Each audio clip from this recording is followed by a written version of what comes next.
Is the worst. దాని murder కంటే భయంకరమైంది ఏంటో తెలుసా?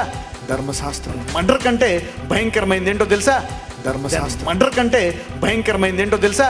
ధర్మశాస్త్రం. మర్డర్ కంటే భయంకరమైంది ఏంటో తెలుసా? ధర్మశాస్త్రం. ప్రియమైన దేవుని బిడ్డలారా, ఈరోజు దేవుని యొక్క వాక్యాన్ని జాగ్రత్తగా వినాలని ఆశిస్తూ ఉన్నాను. శ్యామ్ కిషోర్ తప్పుడు బోధకుడు, దొంగ బోధకుడు అనడానికి మరో ఆధారాన్ని ఈ దినం చూద్దాం. ఆత్మ ఏమి చేయును అనే అంశంపై మాట్లాడుతూ ఆయన చేసిన ఒక కామెంట్ను గురించి మనము ఈరోజు ఆలోచిద్దాం. ఏమంటాడంటే, ధర్మశాస్త్రము మర్డర్ లేక హత్య కంటే భయంకరమైనది అంటాడు. ధర్మశాస్త్రము హత్య కంటే భయంకరమైనది అని. దయచేసి మీరు మీ చెవులతో విని కళ్ళతో చూడండి. మర్డర్ కంటే భయంకరమైంది ఏంటో తెలుసా?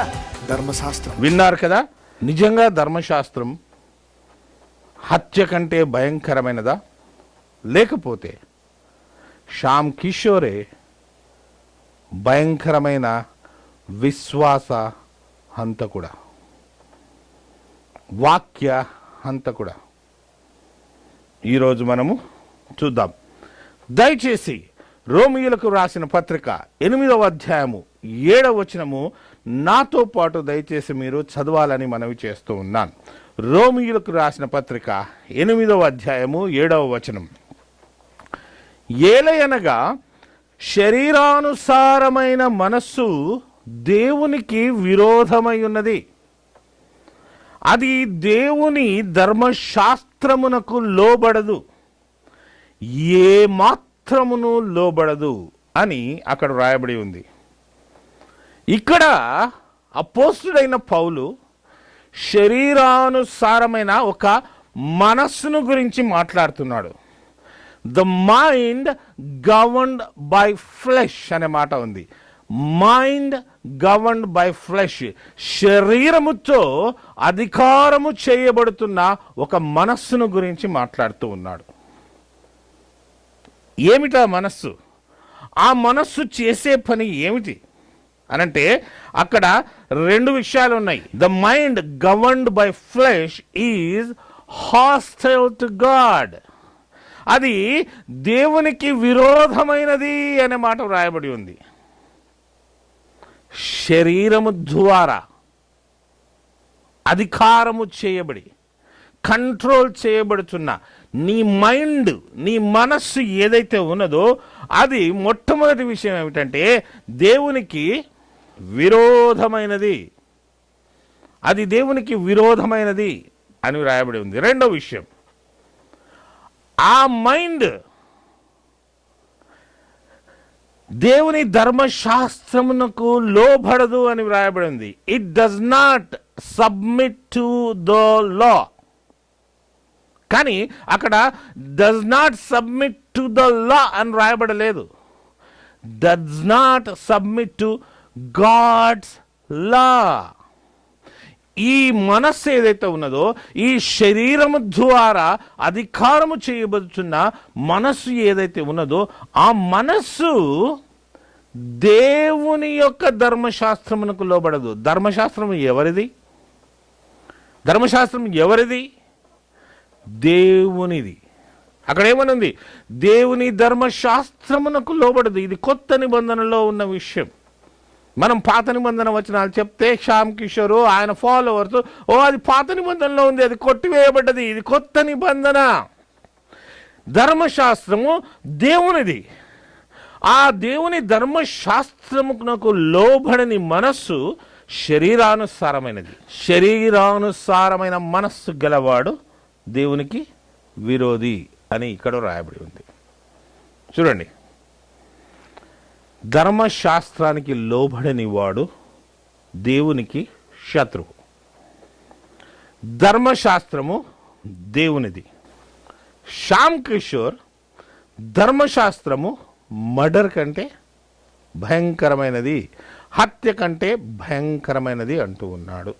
అన్నప్పుడు ఈ వచనం ప్రకారము ఆయన శరీరానుసారమైన మనస్సు గలవాడు.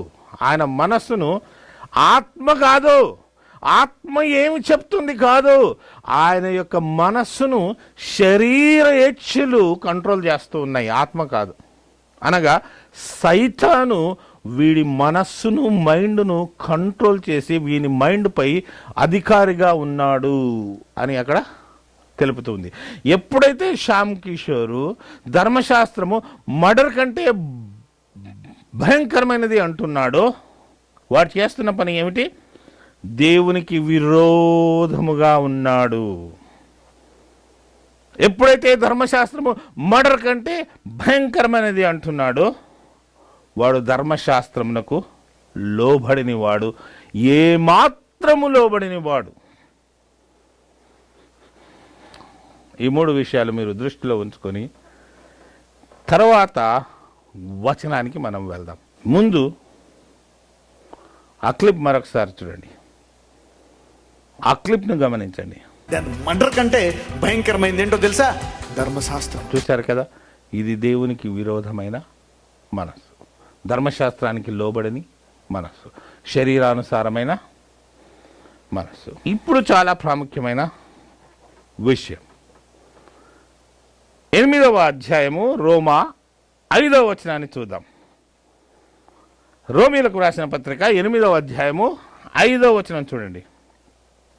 మధ్య భాగంలో ఏముందంటే, శరీరానుసారమైన మనస్సు మరణము, మరణము, చావు, డెత్ అనుకుందాం.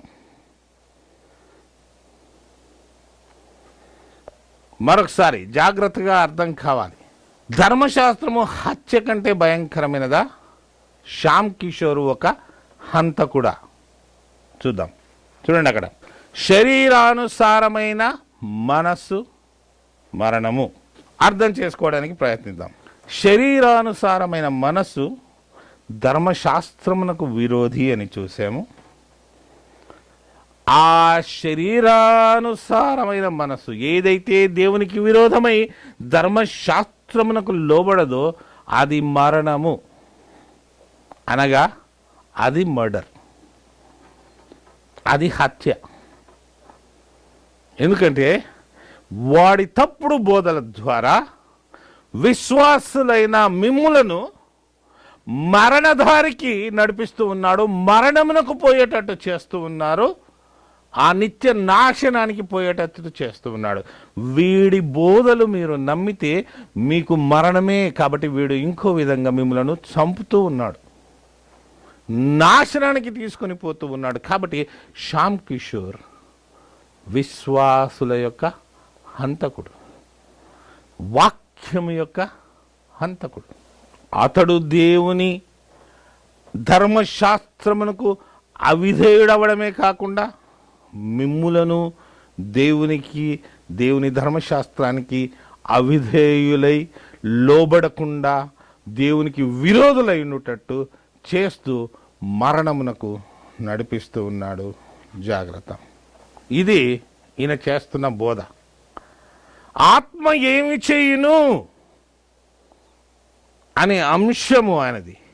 అందులో వీడికి ఆత్మ చెప్పిన మాట ఏమిటంట? ఈ దరిద్రపు మాట, ధర్మశాస్త్రము మరణం కంటే హత్య కంటే డేంజర్ అట. అసలు ఆత్మ నిజంగా ఏం చెప్తుందో తెలుసా? ఆత్మ ఏమి చేయును అంటాడు కదా, ఆత్మ ఏమి చేయునో ఈయనకు చెప్దామా మనము? దయచేసి బైబిల్ తీసుకొని శ్యామ్ కిషోర్కు బుద్ధి చెప్పండి. రోమా 8:6 వచనం చూడండి. రోమా 8:6, ఆత్మానుసారమైన మనస్సు జీవమును సమాధానమునై ఉన్నది. ఆత్మానుసారమైన మనస్సును గురించి మాట్లాడుతున్నాడు. శరీరానుసారమైన మనస్సు ధర్మశాస్త్రమునకు లోబడదు, ఆత్మానుసారమైన మనస్సు ధర్మశాస్త్రమునకు లోబడును అని అర్థం. అంతే. 2 మనస్సులు. ఒక మనస్సు ధర్మశాస్త్రమునకు లోబడినది, ఒకటి ధర్మశాస్త్రమునకు లోబడనిది. లోబడని మనస్సు దేవునికి విరోధమైనది, శరీరానుసారమైనది. లోబడే మనస్సు దేవునికి అనుకూలమైనది, అది ఆత్మానుసారమైనది. కాబట్టి ఆత్మ చేయు పని ఏమిటి? ఆత్మానుసారమైన మనస్సు ఏమిటి? జీవమును సమాధానమునై ఉన్నది, మర్డర్ కాదు.